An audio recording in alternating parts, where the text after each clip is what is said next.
नमस्कार, मैं हूं दीपक विशाल और आप देख रहे हैं बिग न्यूज़ 9। चूँकि बिहार में और पूरे देश में एक अलग ही चर्चा का विषय बना हुआ है और अलग ही मोड में लोग देख रहे हैं। हम बात कर रहे हैं EWS की। जी हाँ, EWS। सबसे पहले ये समझते हैं कि ये क्या है और इसका क्या हमारे समाज पर प्रतिकूल प्रभाव पड़ेगा या नहीं पड़ेगा, क्या हो सकता है। तो सबसे पहले हम जानते हैं कि EWS क्या है। तो सबसे पहले आपको बता दें कि EWS जो है वो जैसे अब तक आरक्षण के लिए अनुसूचित जाति, अनुसूचित जनजाति या OBC को एक सर्टिफिकेट, जातीय सर्टिफिकेट बनवाना पड़ता था, उसी के तहत अगर ये बात करें तो EWS एक तरह का आरक्षण सर्टिफिकेट है जिसका फुल नेम होता है इकोनॉमिकली वीकर सेक्शन। और ये जो आरक्षण है ये सवर्णों को दी जाने वाली 10% आरक्षण के हक की बात है।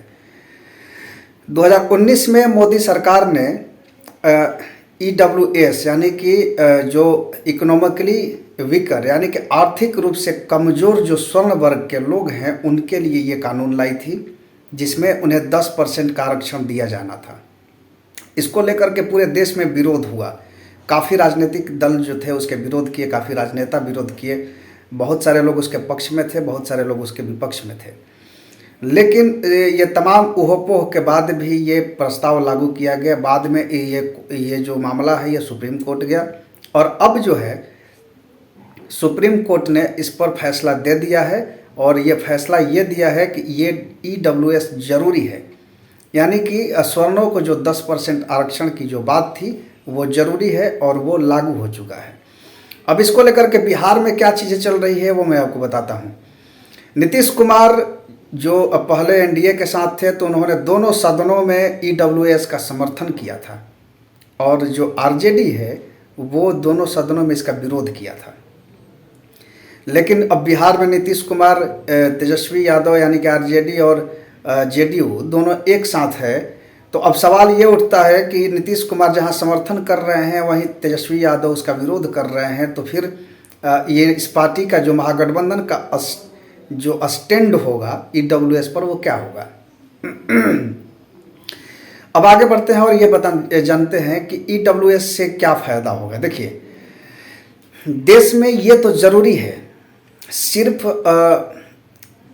SC ST OBC को आरक्षण नहीं मिलना चाहिए और आरक्षण मतलब सामाजिक रूप से सबको एक ढांचा बना देना चाहिए कि जो किसी भी कास्ट, किसी भी वर्ग से हो, अगर वो गरीब है, आर्थिक रूप से कमज़ोर है तो उसे आरक्षण का लाभ मिलना चाहिए। या जो पूरी तरह से सक्षम नहीं है पढ़ाई करने में तो उन तमाम चीज़ों में मिलना चाहिए। ये 10% आरक्षण सवर्णों को दिया गया है और उन सवर्णों को दिया गया है जो आर्थिक रूप से कमज़ोर हैं और उनके लिए अभी सर्टिफिकेट आपको बनवाना पड़ेगा कि आप उस 10% का लाभ अगर लेना चाहते हैं, आप स्वर्ण वर्ग से हैं, तो आपको उसके लिए EWS सर्टिफिकेट बनवाना पड़ेगा।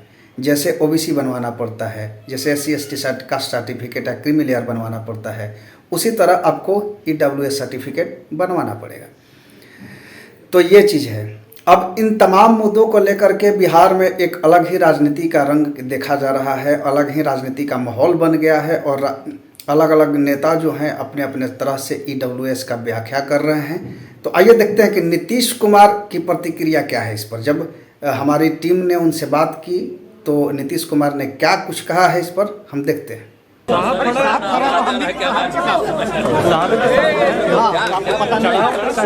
EWS पे सुप्रीम कोर्ट का फैसला आया है 10% की जो बात पढ़ना की गई थी सर। देखिए, 10% का आरक्षण वो तो पहले से ही हो गया था। हम लोगों ने भी कहा था, सुप्रीम कोर्ट ने कर दिया है, वो तो ठीक ही है जो उसका हुआ। लेकिन अब बाकी जो है ना कि ये जरूरी है कि एक बार जाति आधारित जनगणना ठीक से हो जाए। और दूसरी बात है कि जो आरक्षण का है ना, तो जो लिमिटेड है 50%, अब उसमें शेड्यूल कास्ट और शेड्यूल ट्राइब, उनको तो हम लोग जो उनकी आबादी है उसके हिसाब से करते हैं, लेकिन बाकी ओबीसी और ईबीसी का है उनको आबादी के हिसाब से नहीं मिल पाता। तो इसीलिए जब वो 10% हो गया, बहुत अच्छा है, तो ये 50% का लिमिटेशन है, इसको बढ़ना चाहिए, ये अच्छी बात होगी। और उसके लिए जरूरी है कि पूरे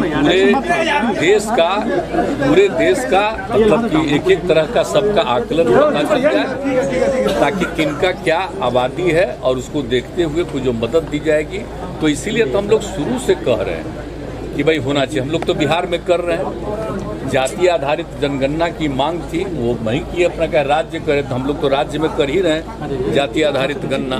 तो एक एक चीज की जानकारी होगी और उसके लिए लोगों का और हर का आर्थिक स्थिति भी, कोई भी कम्युनिटी का होगा, सबका देख करके उनको और बढ़िया करने के लिए, उनकी स्थिति को सुधार करने के लिए ही हम लोगों ने सोच लिया कि सबकी आर्थिक स्थिति को भी हम लोग देख लें। जो गरीब है, चाहे वो किसी बिरादरी का, किसी जाति का हो, सबकी हम लोग मदद करेंगे। उसके लिए ये सब करवा रहे हैं, ये तो हम लोग करवा रहे हैं।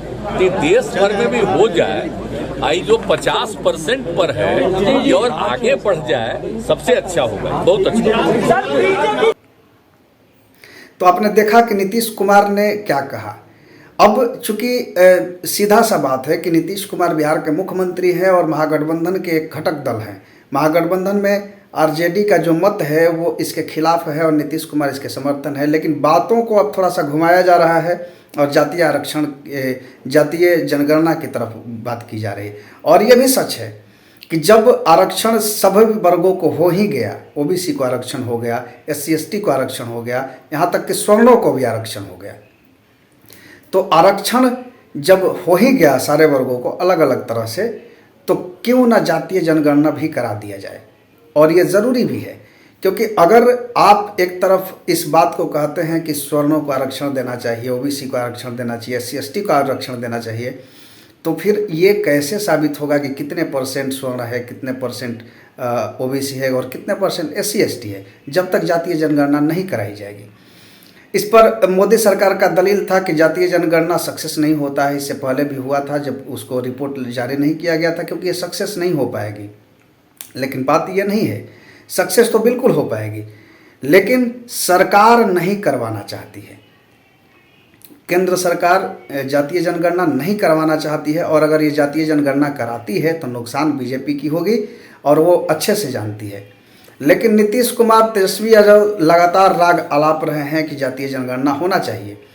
वो इसलिए अलाप रहे हैं क्योंकि जातीय जनगणना होने के बाद सबसे ज़्यादा अगर किसी को फायदा होने वाला है तो तेजस्वी यादव और नीतीश कुमार को। हालांकि नीतीश कुमार में जब वो NDA के साथ थे तब ही उन्होंने घोषणा किया था कि हम अपने राज्य में जातीय जनगणना करवाएंगे, चाहे केंद्र सरकार करवाए या नहीं करवाए, लेकिन अब तक उसकी कवायद शुरू नहीं हुई है।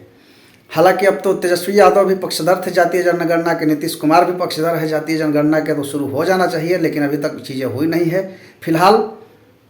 तो कुल मिलाकर के एक बात समझिए कि जो EWS है, जो इकोनॉमिकल वीकर सेक्शन है, इसके लिए सवर्णों को सर्टिफिकेट बनवाना पड़ेगा, और वो स्वर्ण जो आर्थिक रूप से कमज़ोर हैं उन्हीं के साथ ये शर्त लागू होगा, सबके साथ नहीं होगा। उन्हें 10% का आरक्षण मिलेगा। तो ये एक बेहतर चीज़ें हैं सवर्णों के लिए, और उनके लिए एक खुशखबरी है कि सुप्रीम कोर्ट भी और इस पर फैसला दे दिया है। तो आज के विश्लेषण यही है, और हम उम्मीद करते हैं कि आपको ये खबर पसंद आई होगी। और अगर आपको खबर पसंद आती है तो हमारे YouTube चैनल पर अगर आप नए हैं तो जल्दी से सब्सक्राइब कर लें, और साथ ही साथ अगर आप ये खबर Facebook पर देख रहे हैं तो Facebook पेज को हमारे फॉलो करें, ज़्यादा से ज़्यादा लोगों में शेयर करें, चूँकि सब लोग जान सकें कि क्या फैसला है और किस तरह की इसमें फ़ायदे होने वाली है। तब तक के लिए दीजिए।